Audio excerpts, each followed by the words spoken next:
नमस्कार। दिन भर की बड़ी खबरों के विश्लेषण के कार्यक्रम सुनिए सच में आपका स्वागत है। मैं हूं मुकेश कुमार। तो दोस्तों, शुरू करते हैं आज का सुनिए सच। आज की खास खबरों पर नजर डालते हुए, सुप्रीम कोर्ट का विवादास्पद फैसला, कहीं भी कभी भी प्रदर्शन का अधिकार नहीं। पेट्रोल डीजल की कीमतें आसमान पर, मगर नसीब वाला प्रधानमंत्री चुप। चीन से डील पर बीजेपी नेता सुब्रमण्यम स्वामी ने मोदी सरकार को घेरा। शिवसेना ने राज्यपाल को बताया बीजेपी की कठपुतली, कहा वापस बुला ले केंद्र। कोरोना घोटाले में घिरे नीतीश, जान बचाने के लिए छोटे अफसरों पर की कार्रवाई। खास खबरों पर नजर डालने के बाद अब वक्त है आज की बड़ी खबरों के विस्तार से विश्लेषण का। इसलिए सबसे पहले लेते हैं आज की सबसे अहम खबर। आंदोलन को लेकर सुप्रीम कोर्ट के ताजा फैसले के बाद कई कयास लगाए जा रहे हैं। सवाल उठता है कि क्या दिल्ली की सीमा पर बीते 2.5 महीने से चल रहा किसान आंदोलन गैर कानूनी है। ये सवाल इसलिए उठ रहा है कि सुप्रीम कोर्ट ने एक याचिका पर सुनवाई करते हुए शाहीन बाग आंदोलन को गैर कानूनी घोषित कर दिया है। सुप्रीम कोर्ट ने एक बहुत ही महत्वपूर्ण फैसले में कहा है कि विरोध प्रदर्शन करने और असहमति जताने का अधिकार कुछ कर्तव्यों के साथ है और ये कहीं भी कभी भी नहीं हो सकता है। 3 जजों की बेंच ने शाहीन बाग आंदोलन से जुड़े 12 कार्यकर्ताओं की एक याचिका की सुनवाई करते हुए ये बात कही।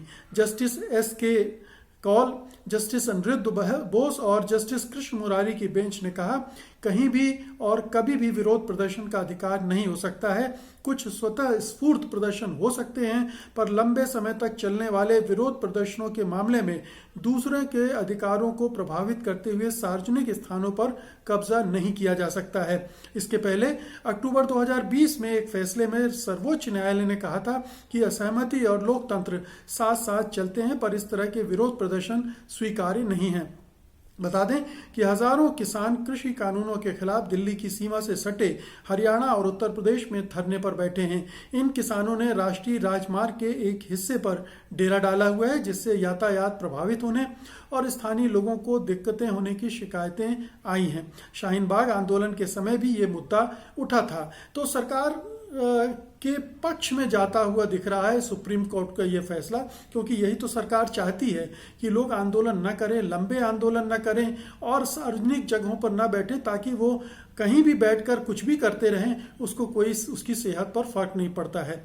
तो सुप्रीम कोर्ट ने के इस फैसले ने एक तरह से सरकार का रास्ता आसान कर दिया है। अब कहीं भी कोई भी सार्वजनिक जगह पर आंदोलन होगा तो सुप्रीम कोर्ट के इस आदेश का हवाला देकर वो उसको वहां से हटा सकती है।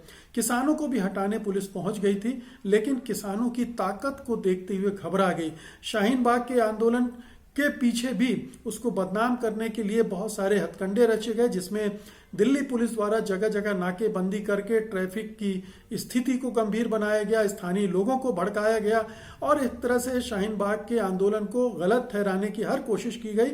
और इन्हीं दलीलों के साथ सुप्रीम कोर्ट में केंद्र सरकार चली गई थी, कुछ और लोग चले गए थे और सुप्रीम कोर्ट ने यह आदेश दिया था कि ये अवैध है। और अब पुनर्विचार याचिका को भी उसी बिना पर खारिज कर दिया गया है। उस पर विचार करने की जरूरत ही महसूस नहीं की है। सवाल उठता है कि जिन्हें आंदोलन करना है वो आंदोलन कहाँ करें, कब करें, कैसे करें। जरा माननीय अदालत हमें ये भी बता दे इस देश के अवाम को कि उनके आंदोलन के लिए जगहें कहाँ हैं।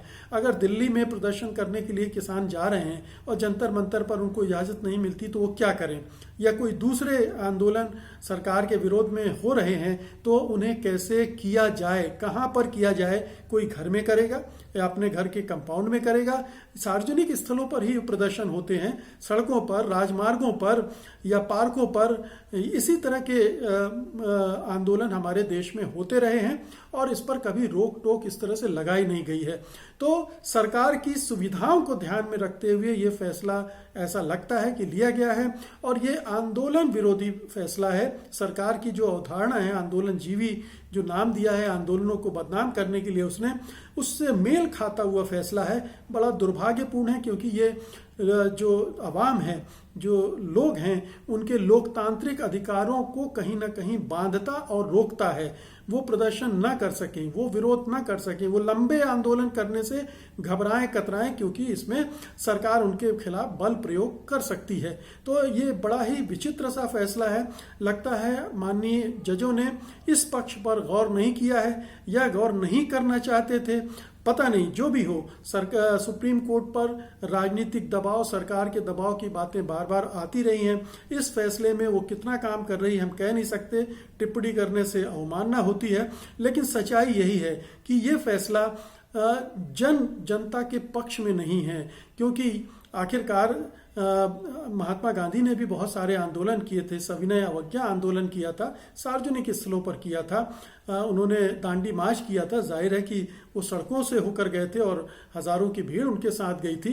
तो अंग्रेजी राज से बुरा राज आ गया है और उसमें सुप्रीम कोर्ट की भूमिका निश्चित रूप से बहुत ही दुर्भाग्यपूर्ण है, दुखद है और अस्वीकार है कहना चाहिए। मजबूरी है, आपको स्वीकार करना पड़ेगा, लेकिन इस तरह का फैसला, एक तरफा फैसला नहीं आना चाहिए था। अगली खबर का रुख करते हैं। पेट्रोल की कीमतें लगातार बढ़ती जा रही हैं और हालात ये हैं कि मध्य प्रदेश की राजधानी भोपाल में इसकी कीमत 100 रुपए प्रति लीटर तक पहुंच गई है। महंगा पेट्रोल आम आदमी की कमर तोड़ रहा है। तेल डालने वाली मशीनें भी इस रीडिंग को लेने में फेल हो गई हैं। ऐसा इसलिए हो रहा है क्योंकि ये मशीनें पुरानी हैं और इनमें 2 अंकों को ही दिखाने की व्यवस्था है। किसी ने सोचा नहीं था कि मोदी राज में पेट्रोलियम पदार्थों की कीमत 3 अंकों में पहुंच जाएंगी। तो ये मशीनें 3 अंकों को नहीं दिखा पा रही हैं और लोगों को पेट्रोल नहीं मिल पा रहा है। जानकारों के मुताबिक 2021 में अब तक पेट्रोल डीजल के भाव 16 बार बढ़ाए जा चुके हैं और हालात ये हो गए हैं कि देश की आर्थिक राजधानी मुंबई में पेट्रोल 94.46 रुपए प्रति लीटर तक पहुंच चुका है, जबकि डीजल की कीमत 85 रुपए 70 पैसे प्रति लीटर हो चुकी है। राजधानी दिल्ली में पेट्रोल और डीजल की कीमतें क्रमशः 88 रुपए 14 पैसे और 78 रुपए 74 पैसे प्रति लीटर हो गई है। 2014 के लोकसभा चुनाव से पहले पेट्रोल डीजल की कीमतों को लेकर तत्कालीन यूपीए सरकार पर बरसने वाली बीजेपी के राज में ईंधन की कीमतें आसमान छू रही हैं, लेकिन इसे लेकर सरकार में कोई बोलने को तैयार नहीं है। आपको याद होगा कि चुनावी रैलियों में पिछली बार कहा था प्रधानमंत्री ने कि आपको नसीब वाला प्रधानमंत्री चाहिए या बुरे नसीब वाला प्रधानमंत्री चाहिए। मेरे नसीब, मुझे कहते हैं कि मैं नसीब वाला प्रधानमंत्री हूं, क्योंकि अंतर्राष्ट्रीय बाजार में तेलों की कीमतें इतनी कम हो गई हैं। तेलों की कीमतें कम हो गई तो उससे भारत की जनता को क्या फर्क पड़ा? उसको क्या सस्ते दरों में आपने पेट्रोलियम पदार्थ देने शुरू किए या उस पर टैक्स बढ़ा कर उसे और यहाँ 90, 95 और 100 रुपए के प्रति लीटर तक आपने पहुंचा दिया है। जबकि यूपीए काल में ये पेट्रोल की कीमत, माफ कीजिए, पेट्रोलियम पदार्थों, कच्चे तेल की कीमत 107 से 120 रुपए $20 प्रति बैरल हो गई थी और अब वो आधी से भी कम है। तब भी ये हाल है कि सरकार उसमें कोई रियायत नहीं दे रही है, कीमतें बढ़ती जा रही हैं, महंगाई पर भी इसका बुरा असर पड़ रहा है और निश्चित रूप से ये टिप्पणी है जो बड़े दम्भ के साथ प्रधानमंत्री अपने को नसीब वाला कहते थे, उनके आने से इस देश का नसीब खराब हो गया है। लगता है अर्थव्यवस्था गड़बड़ा रही है, तमाम तरह की समस्याएं खड़ी होती जा रही हैं। अगली खबर लेते हैं। मोदी सरकार की नीतियों को लेकर अक्सर सवाल उठाने वाले बीजेपी नेता और राज्यसभा सांसद सुब्रमण्यम स्वामी ने अब भारत चीन सीमा विवाद को लेकर भी मोदी सरकार को घेरा है। सुब्रमण्यम स्वामी ने शनिवार को ट्वीट करके कहा कि प्रधानमंत्री ने 2020 में कहा था कि कोई आया नहीं, कोई गया नहीं। चीन को ये बहुत पसंद आया, लेकिन ये सच नहीं था। बाद में जनरल नरवणे ने सैनिकों को आदेश दिया वे एलएसी पार करके पेंगोंग लेक को अपने नियंत्रण में लें ताकि चीनी चौकियों पर नजर रखी जा सके। अब हम वहां से पीछे हट रहे हैं, लेकिन डेप्सांग से चीन के पीछे हटने का क्या हुआ?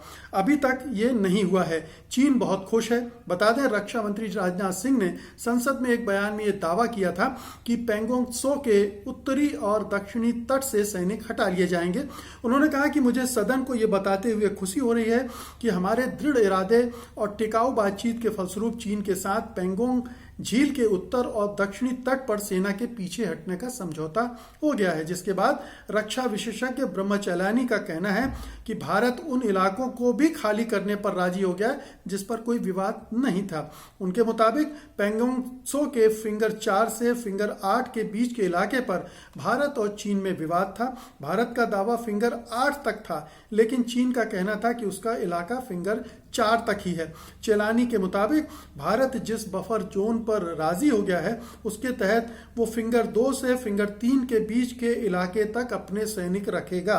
इसके पहले के इलाके को बफर जोन के लिए छोड़ देगा। बफर जोन का मतलब ये हुआ कि वो इलाका जहां चीन और भारत के कब्जे वाले इलाकों के बीच में होगा और उस इलाके में किसी देश के सैनिक नहीं होंगे। वहीं कांग्रेस भी सरकार पर सीमा विवाद को लेकर हावी है, तो सुब्रमण्यम स्वामी जो भारतीय जनता पार्टी के अपने नेता हैं, हिंदुत्व के झंडा बरदारों में से एक हैं, हमेशा कांग्रेस पार्टी पर हमले करते रहे हैं, वो सरकार के दावे को खारिज कर रहे हैं, उस पर सवाल खड़े कर रहे हैं कि आपने पेंगोंग पर समझौता कर लिया लेकिन और वहां भी गंवाया है, आपने 8 किलोमीटर का क्षेत्र गंवाया है, और दूसरा डेस्पांग पर अभी तक कोई समझौता नहीं किया है, जबकि वहां भी चीनियों ने घुसपैठ की है। तो ये ऐसा क्यों है? क्यों सरकार इतनी कमजोर दिख रही है चीन के सामने? क्यों बार बार कमजोर समझौते कर रही है, भारतीय भूमि का सौदा कर रही है? क्यों ऐसा कर रही है? तो ये वाजिब सवाल है जो रक्षा विशेषज्ञ भी उठा रहे हैं, विभिन्न पॉलिटिकल पार्टी भी उठा रही हैं, और अब बीजेपी के अंदर से भी ये सवाल उठ रहे हैं। तो ये समझा जाना चाहिए कि चीन के मामले में भारत सरकार का रुख कितना विवादास्पद है और कितना संदेहास्पद है, क्योंकि दावे तो कुछ और किए जा रहे हैं और हकीकत कुछ और है। अगली खबर लेते हैं। महाराष्ट्र में राज्य सरकार और राज्यपाल के बीच तकरार तीखी हो गई है। राज्यपाल भगत सिंह कोश्यारी को अपने गृह राज्य उत्तराखंड जाने के लिए सरकारी विमान देने से मना करने को लेकर शिवसेना ने अपने मुखपत्र सामना में कहा है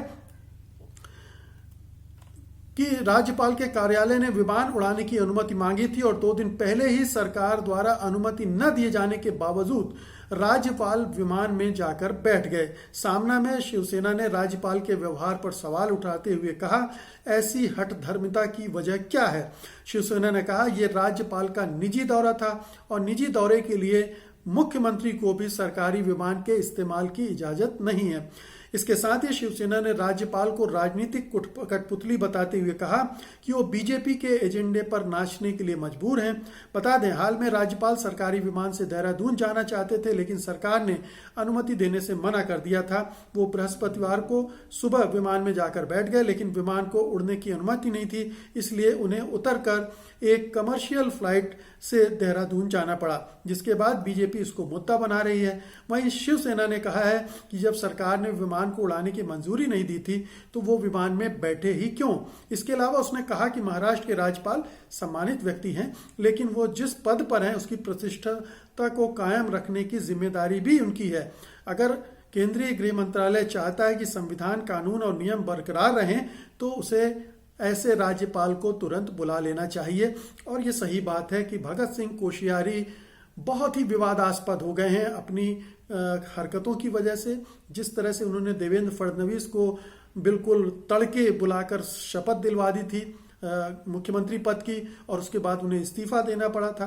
कंगना रनौत से मिल गए थे, उनको बुला लिया था मिलने के लिए, जो कि कोई मतलब ही नहीं था मिलने का। इसी तरह से ऐसी बीच बीच में कई उन्होंने चीजें की हैं जो कि किसी भी राज्य सरकार के लिए अखरने वाली बात है और राज्यपाल की गरिमा को गिराने वाली बात भी है। वो हालांकि तमाम राज्यपाल केंद्र सरकार की कठपुतलियां होते हैं, ये भगत सिंह कोश्यारी भी हैं, लेकिन कठपुतलियां भी थोड़ा उस पद की मर्यादा को संभाल कर रख सकती हैं। कोश्यारी इसमें लगातार विफल साबित हो रहे हैं। आज की अंतिम खबर लेते हैं। बिहार में कोरोना टेस्टिंग के नाम पर हुए फर्जीवाड़े को लेकर बवाल मचा हुआ है। विपक्ष लगातार नीतीश कुमार को निशाने पर ले रहा है। इसी बीच नीतीश सरकार ने लगभग 10 उन अधिकारियों पर जांच की कार्रवाई की है जो इस फर्जीवाड़े के लिए जिम्मेदार बताए जा रहे हैं।